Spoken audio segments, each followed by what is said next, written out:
I was in Nigeria 2024. That was 2 years ago. And then I dropped the song No Pressure. Kata Efe, right? We had an agreement for the promotion of the song. I paid him 3 million for the promotion. The moment I left Nigeria back to Berlin, everything switched. He was meant to be the one to post the video. Yeah. The night that I dropped the song, but he didn't. I just dropped the song 2 months ago. Yeah. When I wanted to shoot the video, I invited 20 of my friends to come around for the video. Only 4 people turned up. Really? Yeah. 9 minutes were like, oh my god, I have to pick up this shift here. Oh my god, I'm so sorry. My boss changed my work shift, stuff like that. Yeah. And 1 hour to go, my head was blowing hot. I needed a lot of people in this video. Yeah. Few minutes to go. Hey everyone, good afternoon and welcome again to your amazing boy, Lorenzo with Onlyfacts Podcast. So basically we're here today with a great guest to discuss a topic we've actually been passionate about here at the Onlyfacts studio. So we wanted to basically really, deep dive into this conversation with someone who is closely related to this topic specifically. So today we have Boyposy. Don't worry, we would maybe ask his first name at some point. Boyposy to come discuss being an Afrobeat musician in Europe, specifically being an Afrobeat musician in Germany. So to talk from his perspective on how the industry is, what's the differences between being an Afrobeat musician in Germany and in Nigeria, as well as other challenges and positive aspect of it, if there are any, of course. So welcome to joining us today, Boyposy. And please, if you can, introduce yourself, tell our audience who you are, what sort of music, how your music came about, what was the motivation behind it, how long you've been doing music for, and every other, information about yourself. Okay, thank you so much, Onlyfacts Podcast, for having me. I appreciate it so much. And what are my people? It's your boy Posy. And growing up, my name is Omobolaji Anyafeolua, which means love. And I started my music career when I was in secondary school. Not officially, we're going to be in the class just drumming the table with my guys and stuff like that. And I just one day just freestyle something, and my friends was like, that was good, bro. And got to the university and follow my friend to the studio.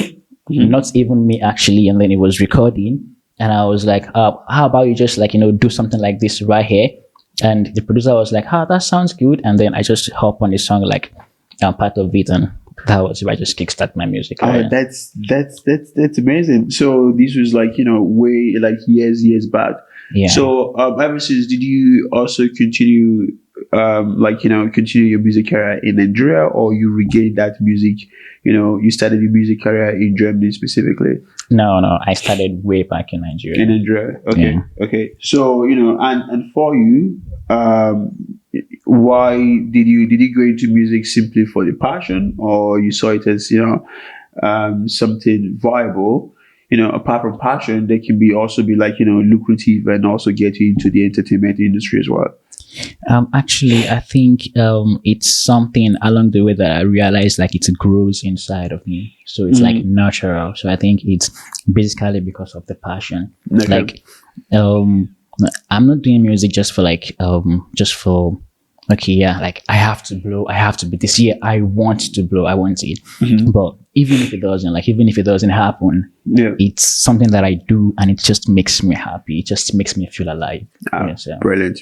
So please, so just for us, I think what we want to understand is, what is your experience? Because I think for me, the biggest emphasis here is, what is your experience, making Afrobeat music in Nigeria, and making Afrobeat music in Germany, and also in Berlin specifically as well? No, there's a lot of difference, and let me start from here. Actually, number one, the main market I would say is in Nigeria, especially not even the whole Nigeria, especially Lagos. Yeah, that's where the market is. And for example, I just dropped a song a couple of months ago, 2 months ago, Bedu, when I wanted to shoot the video, I invited like 20 of my friends to come around for the video. Only 4 people turned up. Really? Yeah, 9 minutes were like, oh my God, I have to pick up this shift here. Oh my God, I'm so sorry. My boss changed my work shift, stuff like that. And like 1 hour to go, my head was blowing hot. Like I needed a lot of people in this video. In that video. Yeah. Few minutes to go. Like you're just like, I don't blame them. Seriously. It's the system. But in Nigeria, if I need 100 people to come for my music video, I'm telling you they'll be there.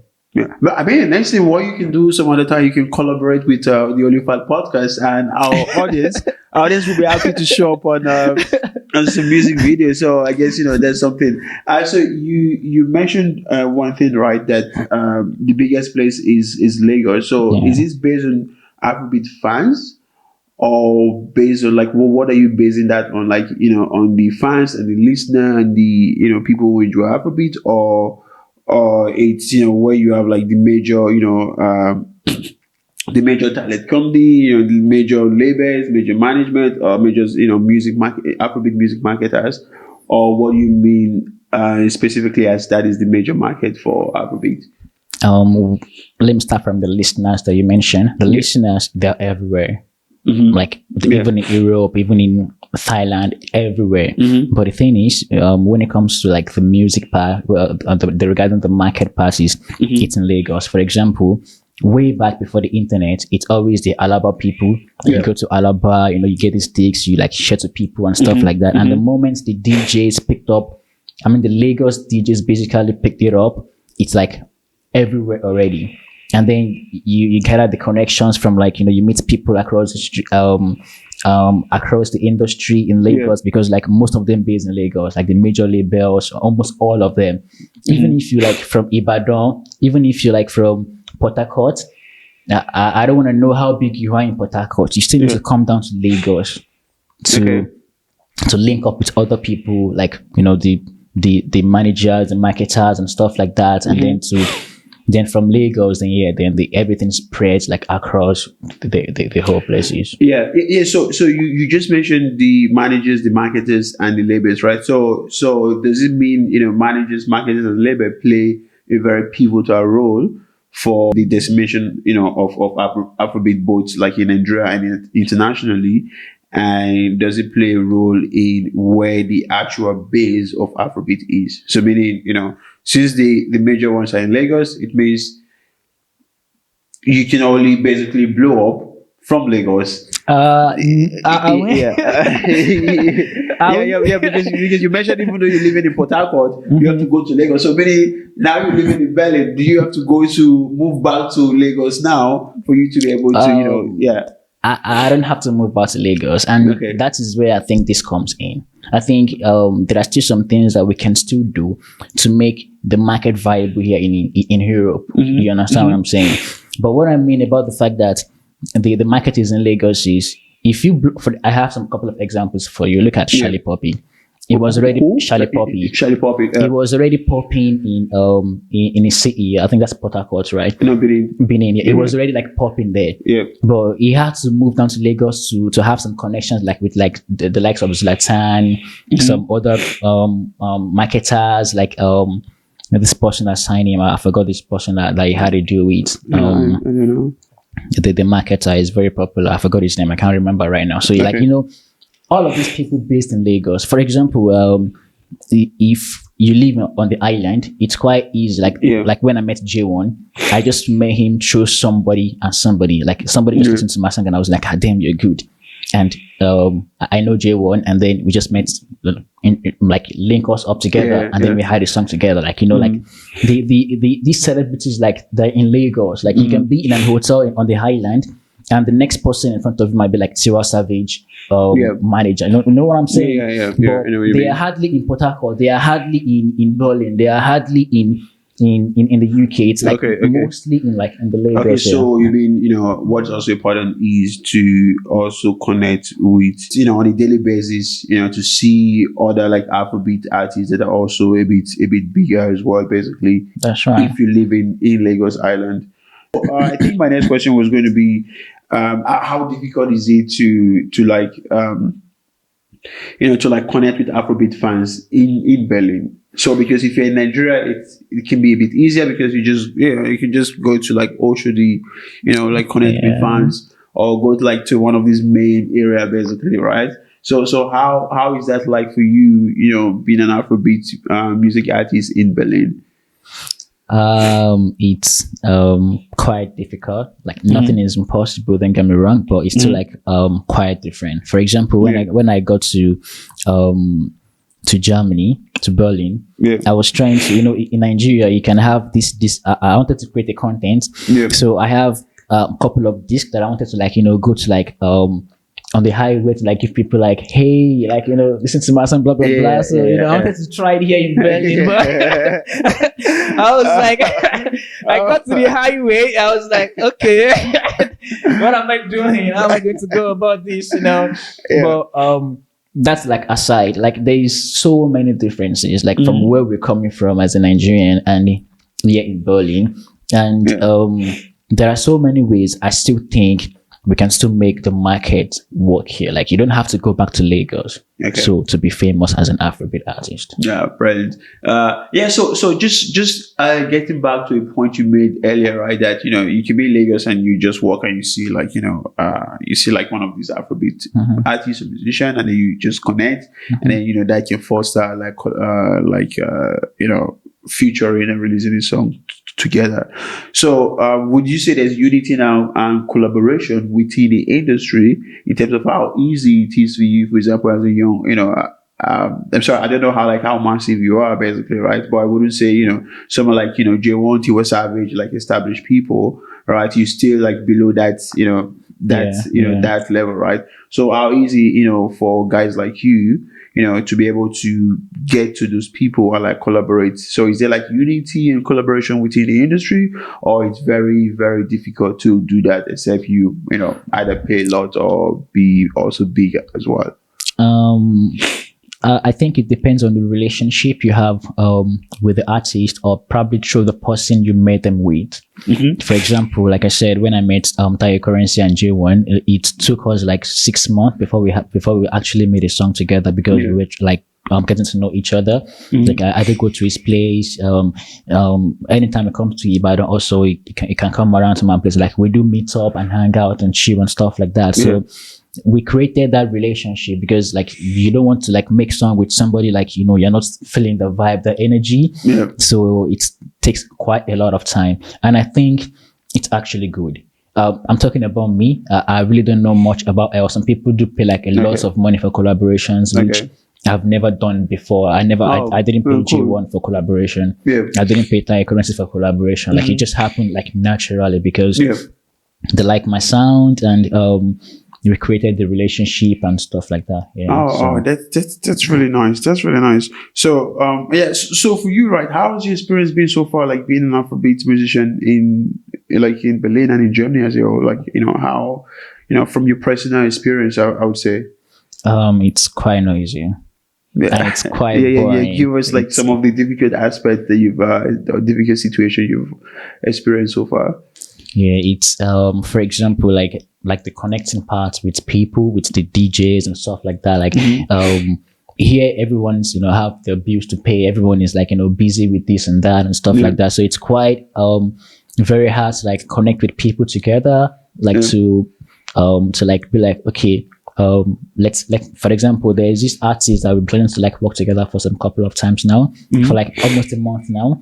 And we can like plan a date. Like if I'm like, okay, today I'm free, tomorrow it might not be free.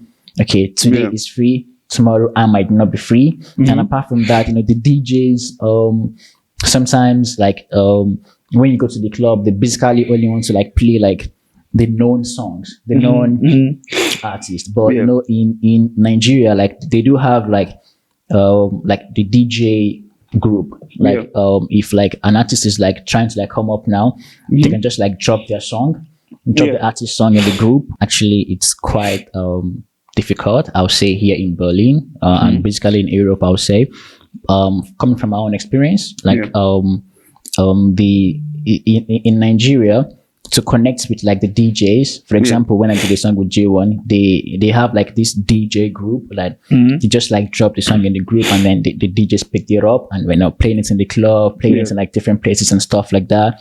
But here in Berlin, you have to like when I first got here, I was hustling to like meet the DJs. Like I could go to like 3 different clubs in one night. Just like link up with the DJs. Wow. Hi bro, I'm a musician. You know, I have to like, and some of them just like man, you know, that kind of stuff. And then some other shows, like you have to fight for like, I'm an Afrobeat musician. I want to like, you know, in Lagos also we does that in Lagos, you know, but it's like the communication is quite different from like here in Berlin. So it's like very, very difficult to like connect with the people. So like, okay, like I want to be on this show. I want you to like, you know, play my song as a musician and stuff like that. So it's very, very, very, very difficult. Very, very difficult. Yeah. So do you think that that's highly because of like the DJs? You know, like, is it because like of the DJs or because of the audience itself? So do you mean like, you know, like if the audience, you know, are also willing to listen to like, you know, upcoming artists as well, would they be, you know, subservient or really like it? Or do you think it's the DJs that's just, you know, gatekeeping the experience or gatekeeping the situation where they need to play the music to see if the audience would like it or not specifically? So because for me, I would assume, you know, you never really know if the audience would like it or not until you play it. So from your perspective, like did they give you like any reason, you know, why they're doing this? You know, that they just want to play mainstream music, be safe, and go home, you know, or you know, or they feel the audience wouldn't really connect with the music because obviously it's, you know, we are in Berlin, right, and we're in Europe. So and then they feel, you know, Afrobeats would only generate, you know, from Nigeria or from Ghana, and then we see how it plays internationally. So what do you think the main issue was? I don't want to sound like I'm coming for the DJs. You know? Yeah, no, I mean, if anyone, you know, has done gatekeeping, you can also throw shades. Obviously, it's welcome. It's not as if you're mentioning his name specifically, right? But the thing is, for example, let me bring it like this way. If you listen to a song the first time, you might not feel a song. You might be like, yeah, it's fine. Okay. But then listen like 3, 4, 5 times and you'll be like, there's something about this song. Yeah. Seriously, like there are some songs like you might just like, nah, I just don't like it. But some songs you have to like listen and be like, okay, I like this song. That is one thing about music marketing. Like the DJs have to like put the song, like you might be on your radio and hear this song, and then when you go to the club and hear the same song and you'll be like, I heard this song, like, you know, like, and then it's stick in your head. Yeah. And then from then you'll be like, okay, let me Shazam this song, and you know, that's just the way the marketing goes. But if you put your song on the radio, and then you try to like, you know, meet up with the DJs in Berlin, and you know, they're like not like, who are you? They don't know you. Like they only want to play Mashake, they only want to play Bono that they know. Like they know, like give me the chances to like the upcoming musician. So no matter how hard you're trying to like, you know, do the internet has actually makes things very easier right now though. But at the same time, we still need that that collaboration together, like the musicians with the DJ, with the marketers, the show promoters and stuff like that. There was a day I actually I was invited for a show in London, and I didn't charge for it because I wanted to be part of it. And then I paid for my own flight. I booked my own hotel, and I still got there, and the show promoter still acted funny. I still didn't perform. Really? Yeah.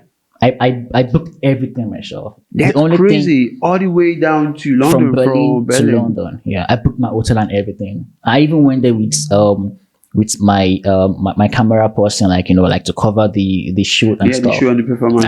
I booked his own flight and everything also, just because I wanted to be on the show. That's crazy. And then the show promoter still acted funny. I still didn't perform.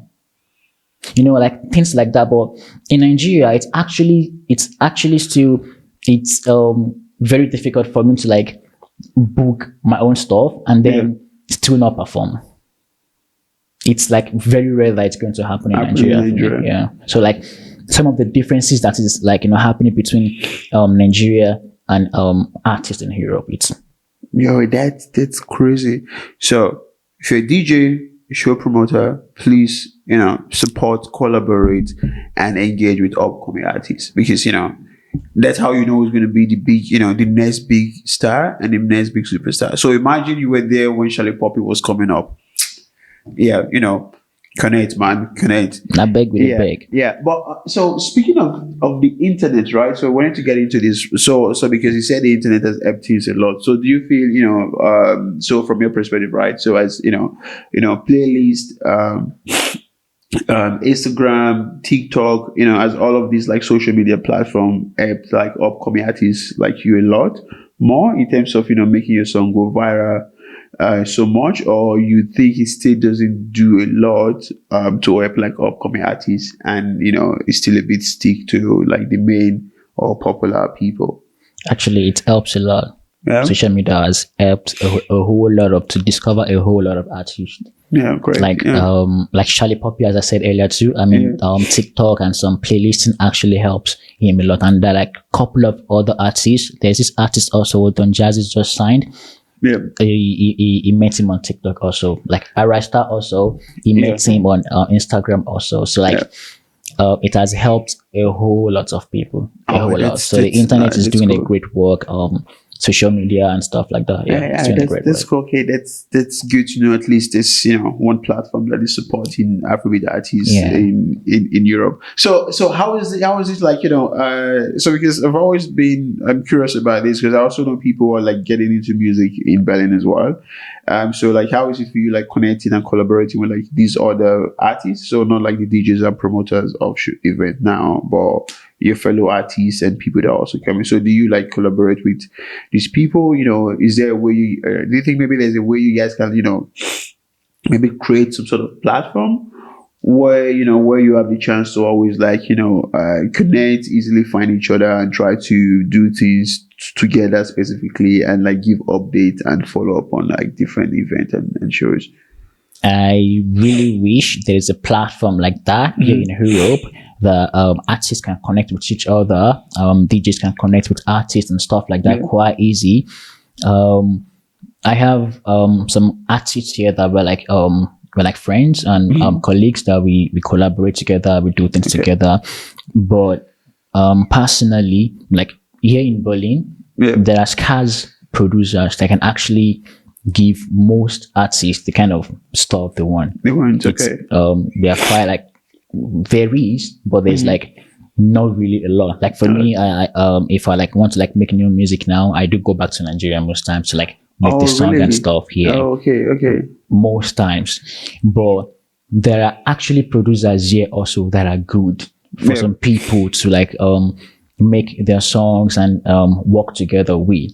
But one of the things that I still think it's needed to be done here in Berlin, in Europe, is like creating a community where producers that are here can work with musicians without like not putting so much stress on them. For example, there was a time I hit up this producer here in Berlin, like, bro, okay, I see you're good, like let's work together. I'm telling you, you didn't reply for like 2 months. You're producer, you're not going to like do it for free for me. I'm paying you for the service, and then you're still going to have some like royalties from the stuff too. You know what I'm saying? So 2 months no reply, and I was like, okay, is this how things work here? Like what's going on? Things like that. I think if you can like create like a community where producers can like make it easier for like musicians that want to work to the DJs and the show promoters, like all together working together, and then making the market here in Europe also. Really, I think we're going to make a very, very big market for Afrobeat here. So what do you like really accustom that to? Like, is it because is it because the producer don't take what they do seriously? Because I mean, if that's your job and someone wants to pay you for it, right? You leaving them, not replying for like 2 weeks. I think that's like a long time. So do you think that's because they don't take the producer job seriously, meaning that it's a side job that they just do whenever they have time for passion's sake, or do you think they are scarce producers and they have too many people that they are producing for? So many, there's such a high demand that they have, not enough time to actually, go through everything. Because like you just mentioned initially, that there's not a lot of producers that would actually produce something that you really like for you to be able to sing with. So what would you like attribute that situation? Things can be right. Yeah. It's possible like the producers have a lot of jobs on his desk, and then he's not taking anything in at the moment when I wrote him, or maybe he's actually busy with some other jobs. I mean, this is Berlin, there are a lot of bills to pay. You have to pay your bills every month. You have to so I know how exhausting it is. So maybe he has other stuff like he's trying to put up with at the moment, and then it was just like production, nah, not at the moment, stuff like that. So yeah, that is the way I see fit. And for example, let's take a look at this. There was a time the video was signed to Sony. You remember? Yeah. Okay. Yeah. And then he himself said it himself. Like when he got signed, they were trying to change his sound, from Afrobeat stuff to sounding like the American people, trying to bring life to him. Yeah. And then he left Nigeria to the USA. He was already global already, famous already. But for that 2 years he was with Sony, it wasn't nobody was listening to the video at the moment. He was losing his fans in Nigeria and not getting momentum in the USA also. US. Right? Okay. So do you know what it did then? No, I don't know. I didn't follow the story. It terminated his Sony contract and moved all his team back to Lagos. Nigeria. Before he dropped this song, If I Tell You, Say I Love You. Yeah. So that's so that you can know how much market it is, how much power Afrobeats holds itself, when it comes to that environment in Nigeria. Okay. So then in this case, I think this, bring me to one question that was in my mind, right? In this case, do you fancy that it's important, or do you fancy as an Afrobeat artist, you have to move back to Nigeria, you have to be based in Nigeria for you to be able to, spring up globally, getting more, a lot more traction, a lot more fans to spring up globally, rather than living in per se Europe and living in Berlin? That is the thing that I'm thinking we can change. You don't have to move back. We can create that environment here, that community here in Europe, that it doesn't matter the kind of Afrobeat sound you make, maybe Afro R&B or stuff. The moment you go to Europe, there's already a platform already here for you in Europe. You can just mingle with the people, connect with them, and then you're going to feel like you already have Lagos here in Europe for you. Yeah, so that is what I think we can actually do. But I'm talking about this here with you. I can't do it by myself alone. I still have to connect with other people. Maybe you can be the DJ. Maybe you can not just the podcast. No, of course. I mean, we know a lot of people in the Berlin entertainment scene when it comes to Afrobeat and stuff like that. So obviously, I totally agree as well. So as well as I said, we're very open to collaborating and connecting people for sure.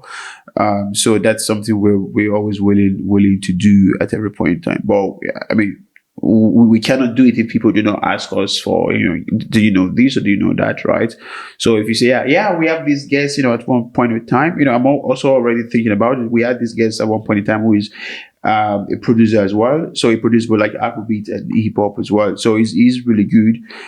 So obviously that's something we can always, we're also at any time willing to share as well. So we also know other key individuals or DJs who are also into, Afrobeat artists as well, who we can also, you guys can also collaborate, feature each other on music, or, this DJ can play one or two of your songs, wherever they go as well. So obviously we are very, very open to doing that. But since we are, I and our producer and my co-host, we are not artists, so we cannot just say, all artists, let's hang out together and do something, right?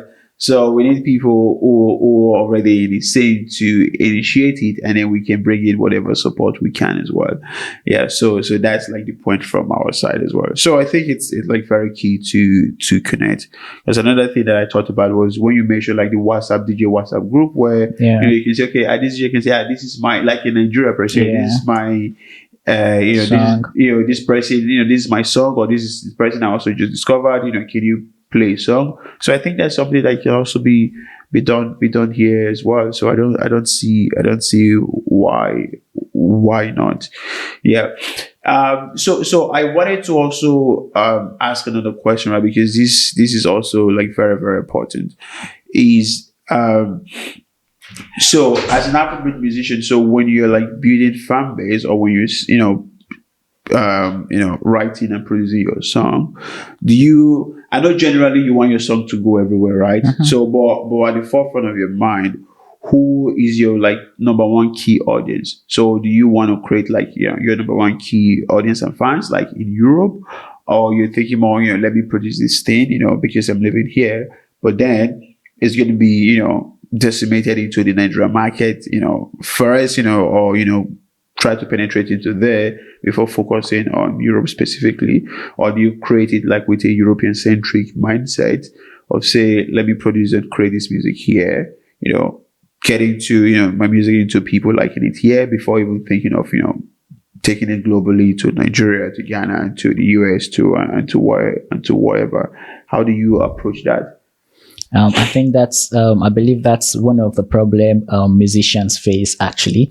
For example, coming from Nigeria, my personally style of music is like R&B, pop and stuff like that. So it's quite easy for me to like blend into the like US market or like the Europe market or stuff like that. But getting to Germany, and then I saw the market, and I started to like, okay, maybe I have to like start to put like Ganel in my song, or really Anthony Gong in my song. Just to like have the German market also, because anywhere you are at the moment, you have to like learn how to like own the base, like trying to like get the people along too, like own them too. So I'm in Germany, I'm in Berlin. I want to have German friends also. So true. I started to like, trying to like connect with like German musicians also, but still it's not easy because when you're in the studio, like you do your own part, and then they come in and you barely like, like connect, understand the stuff, and and the language also a little bit. So like but I still think as an artist, like I think it's actually kind of natural when you get somewhere like a new place, you want to like blend to their own taste a little bit, but still not forgetting where you're coming from, because it's very, very important also. Okay. So it's like in between. You have to like know how to manage it, how to put it together and stuff like that. For example, where in Nigeria are you from? I'm from Benin, from same place as Charlie Poppy. So that was why when you said Port Harcourt, I was like, no, man, yeah. Don't take that away from me right now, man. Or I'm gonna fight you right now. My best friend actually is from Benin. Yeah. Oh, that's cool. Yeah, that's my best friend. Yeah. And I presume you're from Ibadan. Yeah, Ibadan, but yeah. So let's take a look at this. How long have you been in Germany? I've been here for quite a while now. Over 7 years. 7 years, and you speak German very well, because I just got lost you talking to somebody in German. No, geez, I don't speak German very well. Yeah. My German is I don't like to say this outside. It's one of my shame, basically. Okay. I don't speak German very well after being here for a long time. I mean, I would want to be speaking at like a C1 level, but you're at B1 level.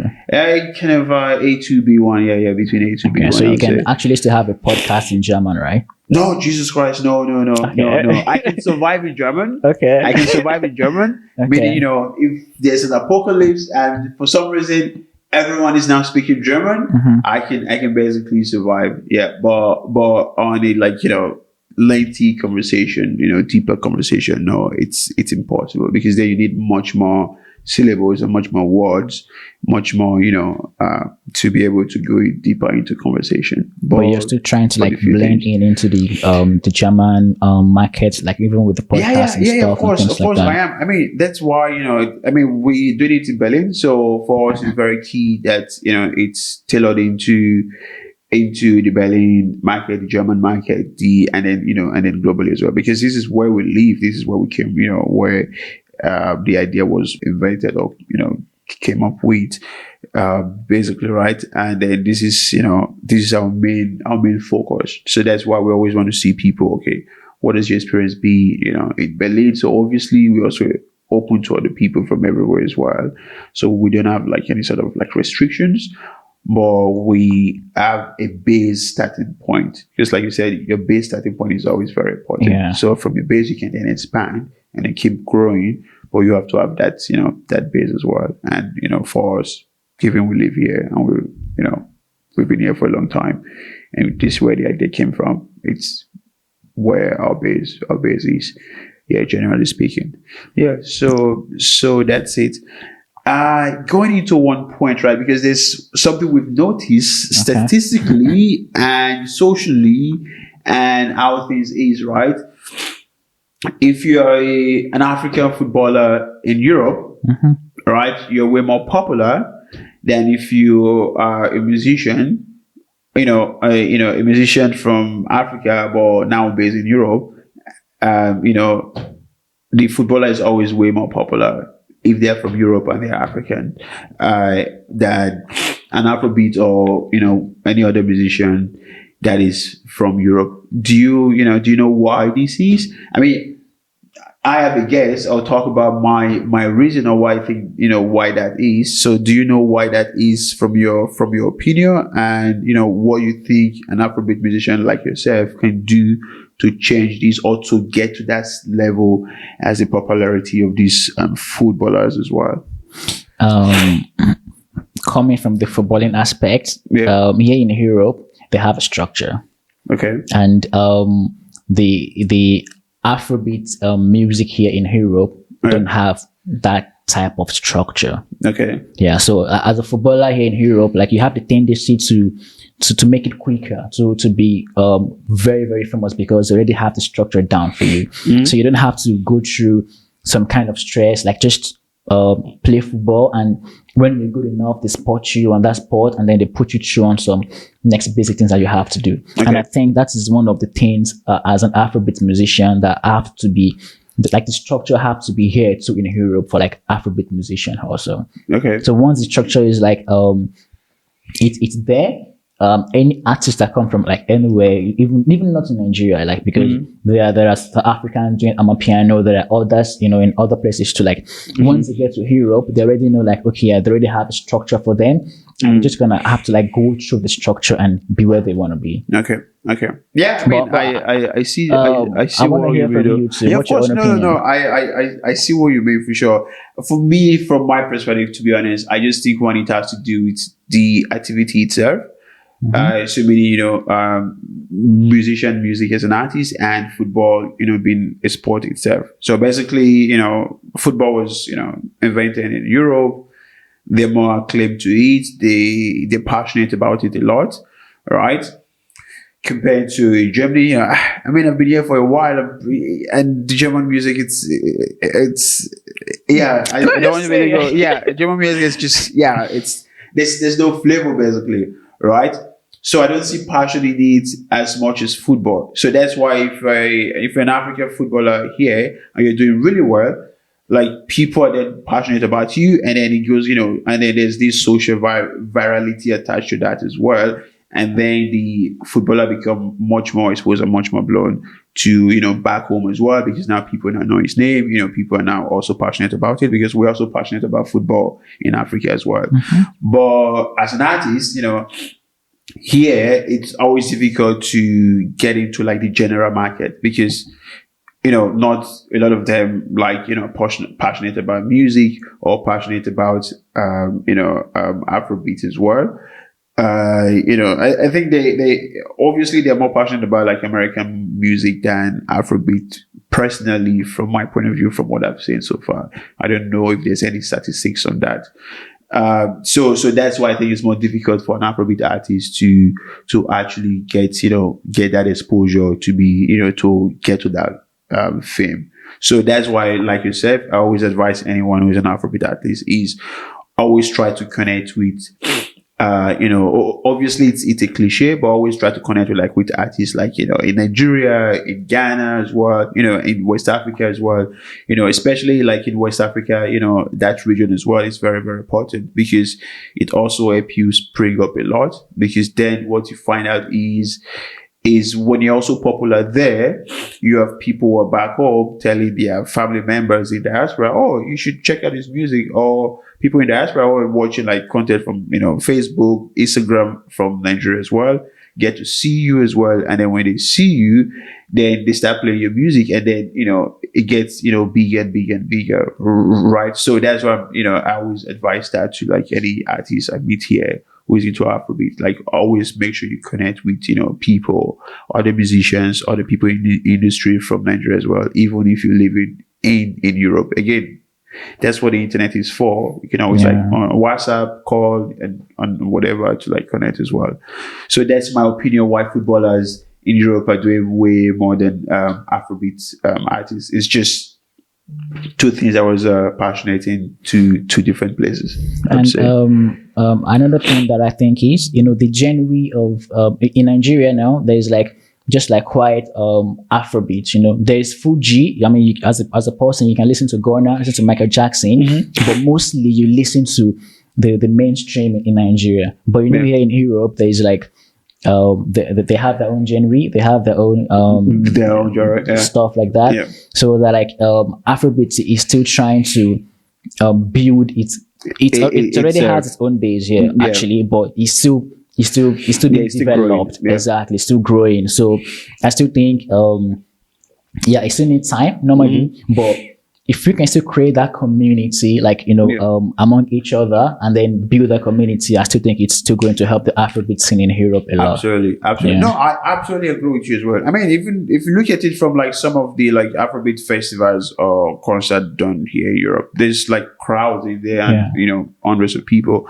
So basically, if those musicians are coming, just maybe for one or two nights during the year, so there's other spaces during the year that, you guys can like fit yourself into if you have like a community where you host like more events, more local Afrobeat artists, for some people to say, okay, let me go try and listen to this, let me go check this out, basically. And then you can, build on from there as well. Again, that's just like my personal opinion. So I don't know like how people like manage to do their stuff. And sorry, what you say something? Between football and music, which one do you think has been in existence longer? Longer. No, Jesus Christ, it's music. Music, right? Yeah. It's music like ages. I mean, football was just like from, I don't know, maybe late 1800s or something, and music has been like in existence since for a very, very, very, very long time. So I think it's music. I mean, I'm just trying to wonder why football has much more structure in Europe than actually music itself. Because I still see like even German musicians, like most of them still struggle as an artist to connect with other people here also. Oh no. I want to also clarify as well, right? So yes, music is much more older. But music sometimes can be like, regional. There's like different regional sounds, like, historically, basically. So what I mean, sometimes you can see maybe how, how I don't know, like this medieval time, you can see like how they, maybe dance or play music, with a flute or some sort of like band, and that's it, right? So, but for football, it's something much more recent. But then it's the same across everywhere. So there's no distinct regional sound, like in Africa where you have your talking drum, and your traditional stuff, right? And then, somewhere else it can be different. Somewhere else it can just be blowing a huge trumpet, or in Scotland as well, where they do that, Ireland, where they do that flute thing, So it's distinctive region wise, but for football, it's practically the same everywhere. So that's why it's much more easier for everyone to like unite about it. But I still think music industry is way bigger than the football industry, to be honest, generally speaking. But football is just, what? I mean, you can see also in America as well, they don't even call it football. They call it for some reason they call it soccer. Okay, so I want to get to one point, right? So do you think, like an Afrobeat musician, like when you release your song, maybe also on social media as well, do you think like the social media algorithm affect how your song goes viral? Because basically, if you release an Afrobeat song here, but it's just going around in Europe, it's not, getting into like the Africa algorithm stuff. I mean, I'm not an IT person, but you can understand how some of these work as well. So do you think that algorithm affects how your song is disseminated around all of these like different region, or that has no impact? I believe it does. But talking from my own perspective is the fact that when I drop a song, actually, my management have my TikTok logged in on their own in Nigeria, and then my Instagram also, because TikTok actually works with your location. So like if I post here from Berlin, TikTok will make it like around Berlin. Like it can go much way more than Berlin. Like it can be seen in the USA or something like that. But it starts from like Berlin, like spread it across Berlin first. So what we do is like I let them run it from Nigeria, so like post in Nigeria, and then make it like push across Nigeria first. But now trying to like understand how the internet works better now. We're trying to like make sure like, okay, I'm in Berlin, so let's actually try to like make the algorithm goes around Berlin now at the moment. So I still think it depends on where you are. And then the algorithm can like walk around your location first. So that's the way I see it. You see it, so yeah, it's might be different from another person. You understand? Yeah. All right. Yeah. I mean, honestly, I'm not into music, so I wouldn't be able to give much idea into how to move on that as well. So, there's one thing I wanted to go to as well, right? Because you mentioned this earlier when we started. I just wanted to talk, other like topic that I think that are also key as well. You mentioned that when you wanted to produce your video, right, you called your friends here in Berlin, and you already had like 20 people. For you, that was like, super enough already. But then on that day, people were like, yeah, now I have work, now I have to shift. So how are you able to integrate your work, I'm assuming, because I don't know, I'm assuming you also do like another white collar, blue collar job as well. I do some here and there. Yeah, okay. Added to your artistic career. So how are you able to integrate your other job into your artistic career as well? Given you have to write music, produce music, be in the studio, go to shows, go to events. How are you able to integrate all of these into one person, and excel in both careers? It's not easy. I can imagine. Yeah, but I see my career as actually the first thing. The music that I do before anything else, before the white collar job and stuff. Because white collar job, I might lose the job next thing tomorrow. So it's like, but this music will always be there with me. So I'm always taking it as priority actually, but at the same time still holding on to that white collar job also, because bills got to be paid, so yeah, still trying to find the balance in between the two. And don't tell my boss, but sometimes sometimes I don't call him, like, hey boss, today man is not good, just stuff like that. But still it's not easy. For example, I only slept 3 hours before I started to come here, because I was out all night at an event, just trying to do one or two. So it's and then tomorrow also I have to get to my white collar job, and so it's not easy. So I understand my friends not standing up for the video and be like, yo, I just had to take this shift, yo, this and that and stuff like that. So I understand them, but it's actually still, the video was probably it was good. The way they not the way we actually plan it. We want lots of people in the video, but it's still perfectly fine. No. I'm not saying it's not good. I'm just that happens. I know. I'm just not the way we actually wanted it to be, because we want lots of people in the video. But things like that definitely, I already know it's happening in Europe here, because everybody have to do their job and stuff like that. And so cancelled in the last minute. Okay. So I want to ask you a question, right, which I think will be very interesting to our audience. Would you be available to perform in any of our Onlyfacts events?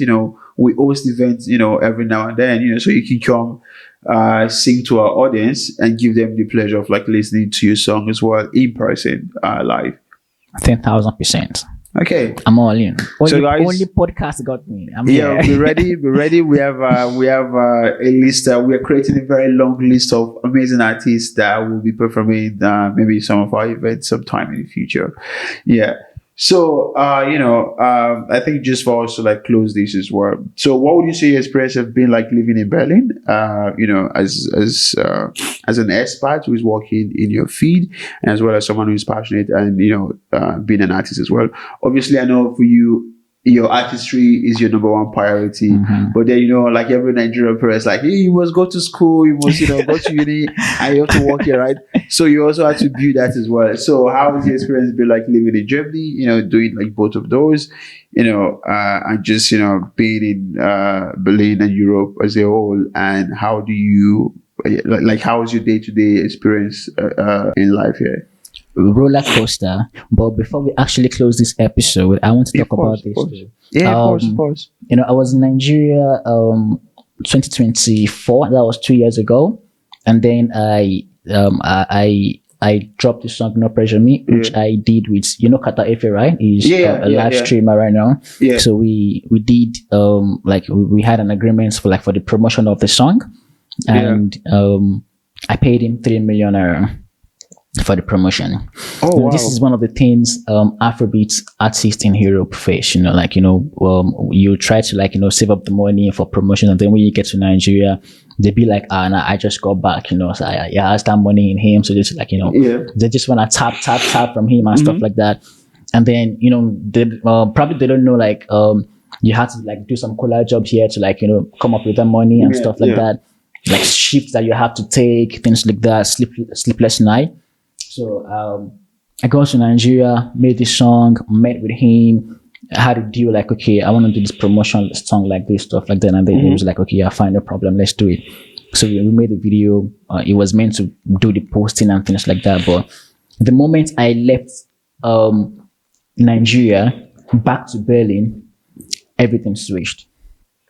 Really? It switched, yeah. It was meant to be the one to post the video. Yeah. The night that I dropped the song, but it didn't, because I wasn't there in Nigeria at that moment to hold him accountable. Yo, dude, you have to do this. You understand? Because we had a deal. So that is one of the problem of Afrobeat artists in Europe. When you take up this job, this shift and stuff like that, and then you save up the money. Okay, yeah, I have 10,000 euros now, and I know if I convert that to naira, get to Nigeria, that's gonna do some good movement for me. Yeah. So you go to Nigeria, call your producers, you made this song, and then you thought okay, who is the person that you think an influencer that can actually influence the song? Yeah. So we call Kata Efe, and then we met together a couple of times, we talked, and then we agreed on okay, this particular amount of money will be paid to you, and he agreed. So we sent 3 million naira to him. We met I spent 2 months in Nigeria. And then me and him met more than 5 times. Yeah. So we already created a relationship at some point. So the song was meant to drop 2 days after I got to Europe. I got back to Berlin. So I got back to Berlin and I was like, yo, the song is dropping tonight. And so he needs to made a post, because we had pictures together that we have to post, and then we tagged each other in the picture, and then I repost also. But then the way he was talking changed, and I started to wonder what's happening. The song drops, it didn't post. I wrote him really? Yeah, I wrote him bro, what's going on? You didn't follow what we planned. Yeah, he was this is his page, I can't force him to do this. And I was what? I paid you money, you're not doing this for free. This is business. We had a conversation. I paid you money for this. Yeah, this is not for free. And he was this is my page, stuff like that. I have to be patient. He's going to post anytime he wants to post. But this is affecting my own music. So is it because I'm not in Nigeria at the moment, because I left already? Yeah, it's why you switched? because I'm trying to like understand why. Because when I was in Nigeria, like things were not like this. Like this. But the moment I left, you switched back because you thought like, okay, fly back now, come meet me, like, that kind of stuff. So I couldn't understand the whole thing.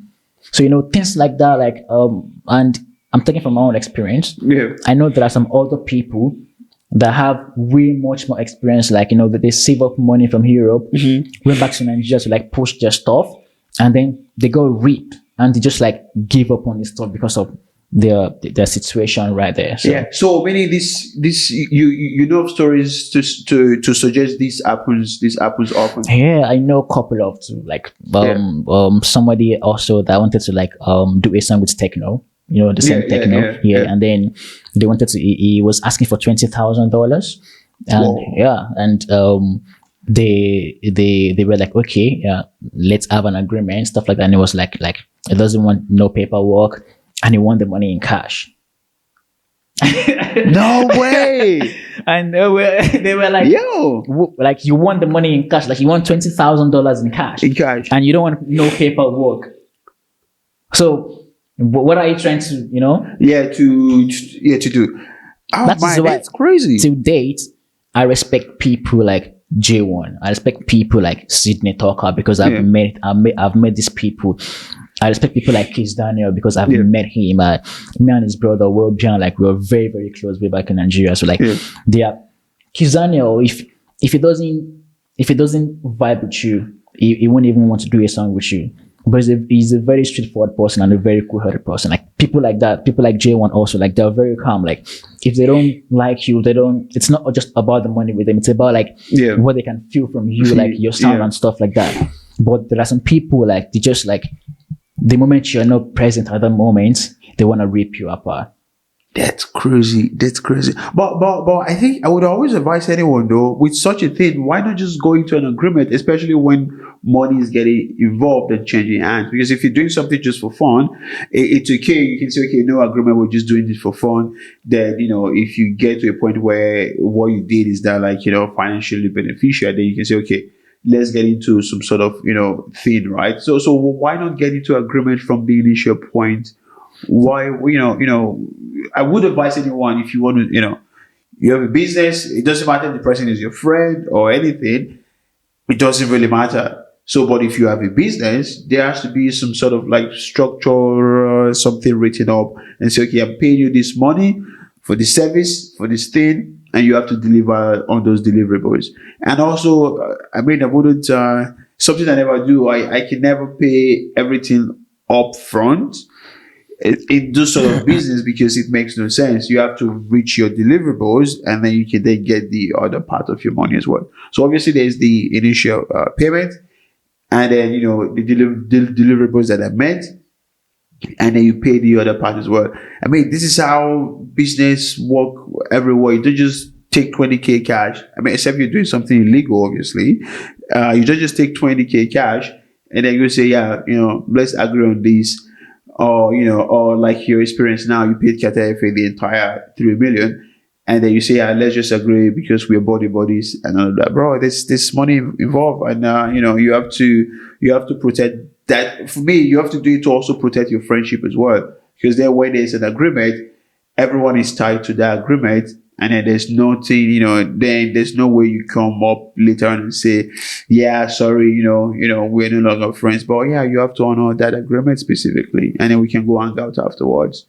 Yeah, the thing is, like, we actually thought about having the agreements, like, but because I've worked with some other artists also, and I've never had like a bad experience with them. I personally never thought like that could actually happen, because when I actually still met him, like, and then we talk normal, like, I could like read him, like I think he's like a calm person. So like I wasn't expecting that switch, and I wasn't the one that actually negotiated with him. I have like a manager that was in Nigeria that was the in between everything. So we thought about it at the beginning, but we met a couple of times and we were like, it's fine, just like keep it on the friendship level until Okay. got flipped up like that. Yeah, Yeah, so so for fortunate, I wanted him to beat Portable, during their fight, and now I'm like, maybe I should have been rooting for Portable to beat him up, basically.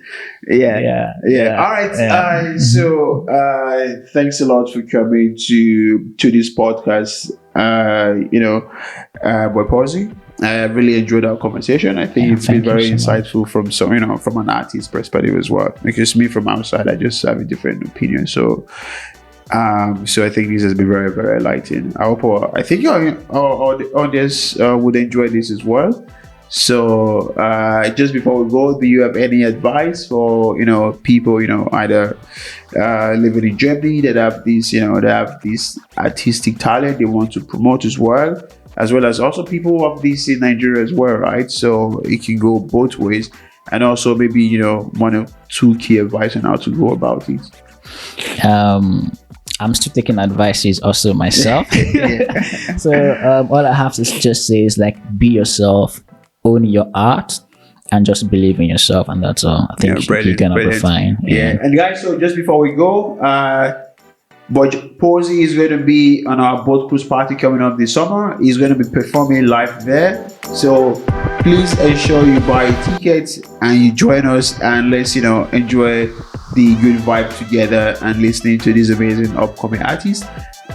Please comment, tell us what your view is, what advice you give to him, and any question you want to ask him as well. And please don't forget to follow, share, and like on all social media platforms, TikTok, Instagram, YouTube, and wherever you find it, and Facebook as well. So thanks a lot for joining us, Boyposy. We appreciate you being here, and we wish you all the success in your career and all exposure you would ever need and want. Amen. Thank you so much for having me on the Facts Podcast. I appreciate it so much. Our pleasure. All right. So it's a bye from me. It's a bye from me.